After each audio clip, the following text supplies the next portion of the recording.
The number of people who are homeless each night is on the rise across the country, including right here in New Mexico. According to the U.S. Department of Housing and Urban Development, our state had a 20% increase in reported homelessness last year.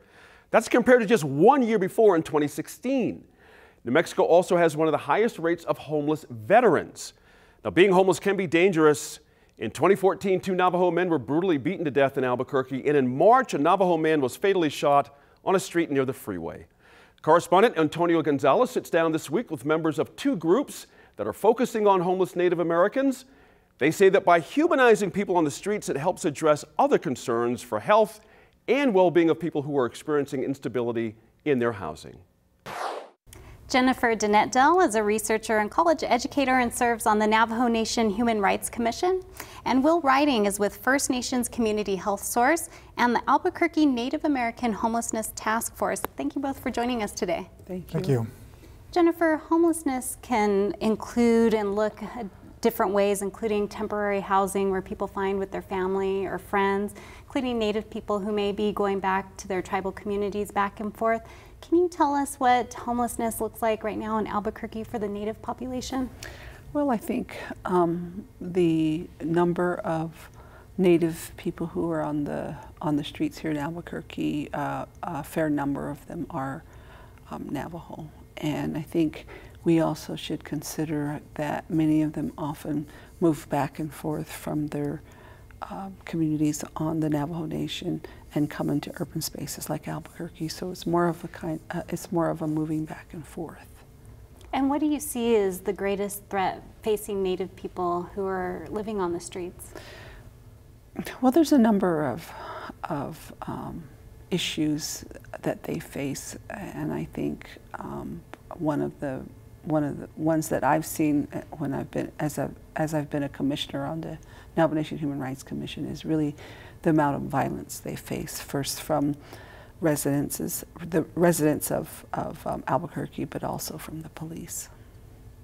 And in your work, you also look at other reservation border towns. Have you seen changes when it comes to addressing this issue in Albuquerque and other border towns?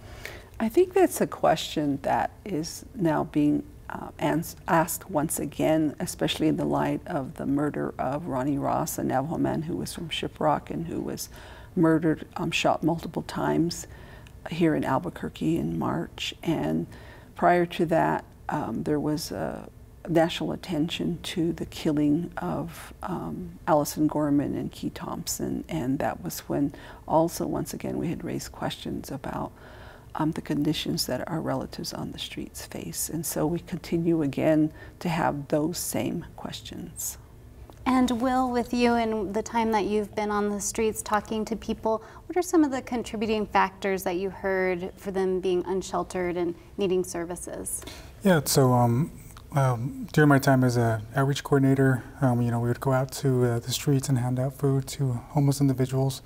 But one thing I saw was a lot of people came into town looking for work, and they may have been working for a few weeks, but anyone could be homeless. It can happen to anyone. Maybe mom gets sick, she has to take care of her children, a couple missed days at work, and then she's at risk of being homeless, or she gets evicted. So those are some of the things I saw a lot of. And homelessness can take multiple forms. People can be living in shelters, they could be on the streets, or they could also be couch surfing. Mm-hmm. And with First Nations, you offer a lot of different services. When it comes to people being evicted from their homes, what does it take for an individual maybe to get back on their feet and to get back into finding housing? Yeah, so if an individual gets evicted once, it's kind of hard. A lot of apartment complexes do extensive background checks. So if they've been evicted before, it makes it a little tough for them to get into housing again. A lot of them have to wait several years before they can erase it off their records.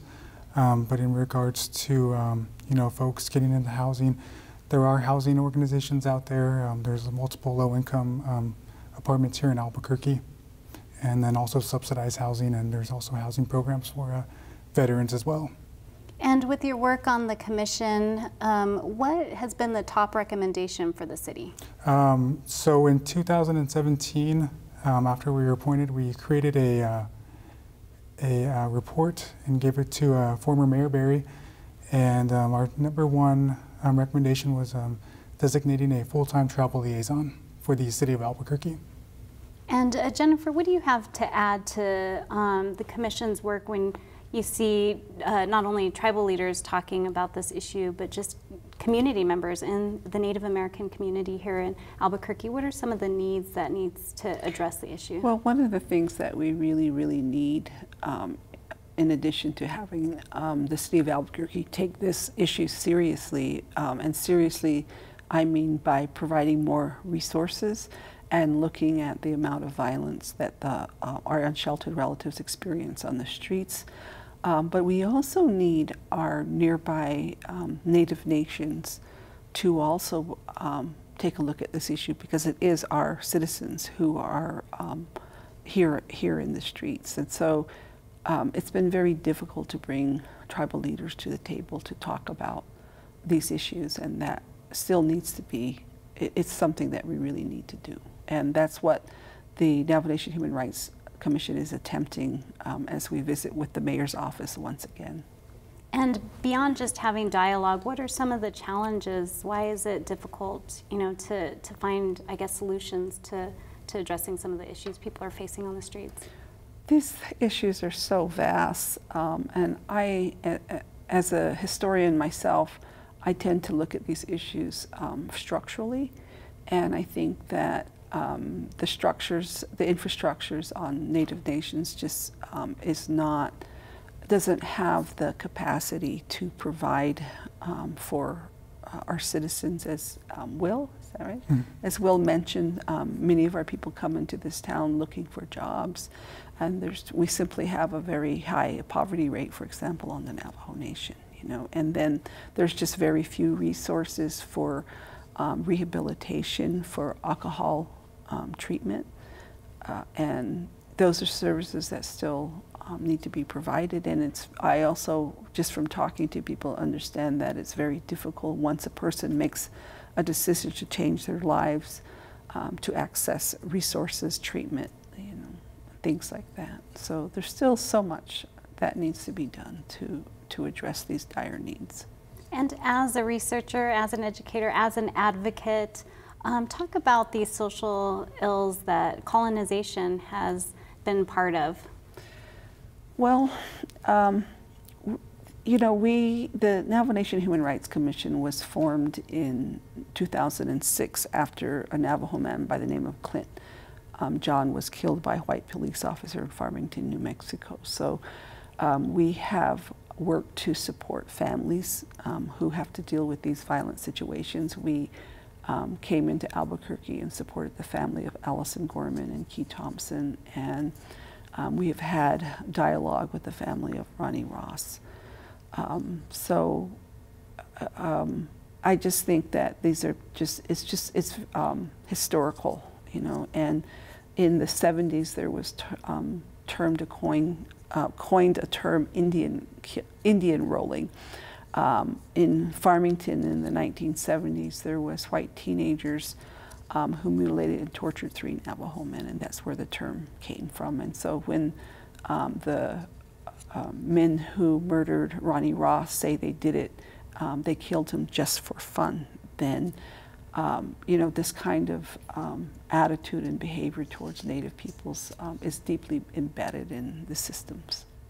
And being that Native people here, this is their traditional homelands. Yes, we're often told, and our relatives on the streets are also told, that you don't belong here, go home. And we look at it from the perspective that this is indigenous lands and we are not out of place, that we belong here. And Will, Jennifer had mentioned substance abuse and how some people on the streets are often struggling with substance abuse. What does First Nations do to help people who want to overcome any type of substance abuse? Yeah, so First Nations has partnerships with MATS and then also Turquoise Lodge. So for individuals who do want to get into treatment, once they go through the intake process and speak with the case manager, for instance, like the homeless outreach program, they'll get them situated, and then they can try to fast track them into getting those services. And then in addition, we do have outpatient rehabilitation. And then also we have substance abuse counselors, AA meetings, and individual counseling as well. And you also have a traditional component as well? Yeah, so we have a traditional healing program. They provide a holistic based approach to Western medicine. We have a sweat lodge that they do on Friday nights, and then on Saturdays also, and they do men and women sweats. And so how does helping an individual get over substance abuse, whether it's drugs or alcohol, how can that help them get into more stable housing? Yeah, so I think, once, an individual overcomes alcoholism or addiction, I think they can start thinking clearly and then, have the right mindset into getting into housing and help them start focusing on what they need to accomplish and get done. And Jennifer, what would you like to see done here in Albuquerque to help address the homelessness among Native people here? That's such a hard question, and I wish that I had an answer to that question. I think that there needs to continue to be a network of support. We also, many of us tend to look the other way and not even acknowledge our unsheltered relatives as human beings. And so I think one of my students who works at Healthcare for the Homeless told me that even just the public recognition or awareness through education, like what we're doing here, has had people acknowledge homeless, do a little bit more in terms of support and donation. So I know people in the past couple of years who go and offer their services or donate to these facilities that offer support. They have feed people at a breakfast somewhere downtown on Saturday mornings, and so those are some of the things that I've seen happening. And what about you, Will? What do you see that some of the needs to help address the problem here in Albuquerque? I think, employment's a big one. At First Nations, we do offer a job development at our All Nations Willing and Healing Center. And then in addition, we do provide 2 more meals a day, Monday through Friday for individuals.